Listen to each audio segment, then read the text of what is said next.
Hello hi welcome back to your channel. అందరు ఎలా ఉన్నారండి? మేమైతే చాలా బాగున్నాం. మీరు కూడా బాగుండాలని మనస్ఫూర్తిగా అయితే కోరుకుంటున్నాను. ఇది వచ్చేసి సాటర్డే బ్లాగ్ అండి. నైట్ డిన్నర్కి అయితే నేను చపాతీ అలాగే ఆలు కర్రీ అయితే ప్రిపేర్ చేద్దామని అయితే అనుకున్నాను.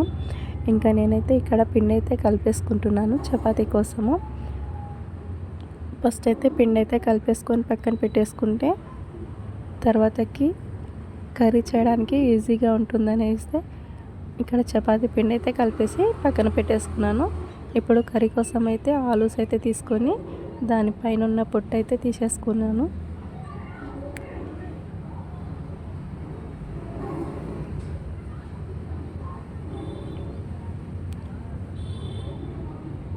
ఇప్పుడైతే ఆనియన్స్, పచ్చిమిర్చి, టమాటాలు అన్నీ అయితే కట్ చేసి పెట్టుకున్నాను.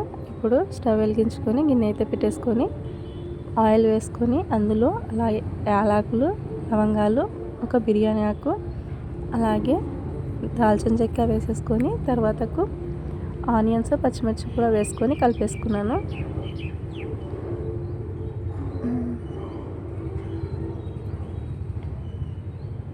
ఇప్పుడు కరివేపాకు వేసేసుకొని కలుపుకొని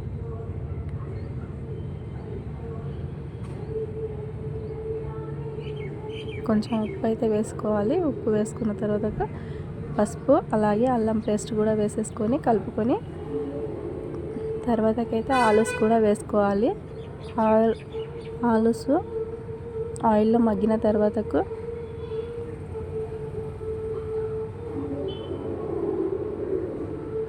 టమాటాలు అలాగే కారం, కొంచెం చింతపండు, వాటర్ కూడా వేసేసుకొని కర్రీ అయితే నేను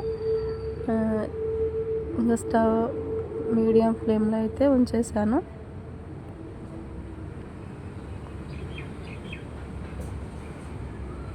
ఇంకా ఇప్పుడైతే చపాతీ కోసం అయితే పిండి అయితే కలుపుకున్నాను కదండి. ఇప్పుడైతే ఇక్కడ ఇలా ముద్దలు అయితే చేసి పెట్టుకుంటున్నాను. తొందరగా అయితే చపాతీ చేయడానికి ఈజీగా ఉంటుందండి.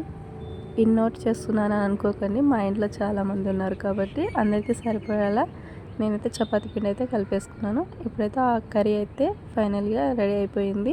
ఇంకా లాస్ట్లో కొత్తిమీర వేసేసుకొని దించేసుకుంటే మనకు ఆలు కర్రీ అయితే రెడీ అయిపోయింది. ఇప్పుడు చపాతీ కూడా కాల్ చేసుకుంటున్నానండి.